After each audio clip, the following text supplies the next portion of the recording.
कृति, रचना, निर्मिति और उत्पाद, ये चार बहुत नजदीकी शब्द हैं, पर इन सब में बहुत माइन्यूट अंतर होते हैं। और आप क्योंकि हिंदी साहित्य के ही विद्यार्थी हैं, तो क्या मैं उम्मीद कर सकता हूँ कि आप मुझे इन चारों का अंतर समझा सकें? सर मैं प्रयास कर सकती हूँ। जी।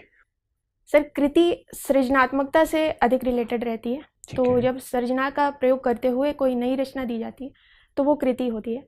और ये ज़्यादातर प्रदर्शनात्मक कलाओं के क्षेत्र में, ललित कलाओं के क्षेत्र में कोई रचना होती है तो उसको कृति कहा जा सकता है। ठीक है। रचना सर वो भी इससे रिलेटेड ही है, और रचना में मूलतः सर ये आवश्यक नहीं हो सकता कि वो नवीनता के साथ रखी गई हो। रचना किसी पुनरावृत्ति को भी कहा जा सकता है, जहाँ तक मेरा सर प्रयास। ठीक है। और सर उत्पाद कोई नई वस्तु भौतिक जगत में जब निर्माण किया जाता है तो उसको उत्पाद कहा जा सकता है। और निर्मिति, कंस्ट्रक्ट? कंस्ट्रक्ट भी सर फिजिकल वर्ड में जो नया उत्पाद अगर निर्माण किया जाता है तो उसको निर्मिति कहा जाएगा। लेकिन कला से रिलेटेड हो ऐसा आवश्यक नहीं है।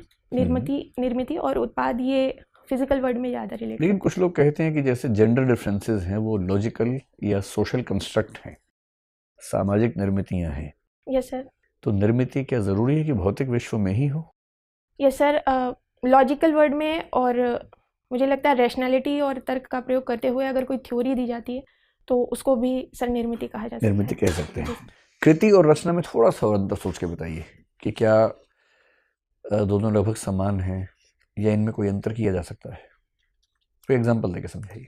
सर जैसे रामचरितमानस को एक कृति कहा जा सकता है, रचना भी कहा जा सकता है। सर अभी मैं नहीं सोच पा रही हूँ।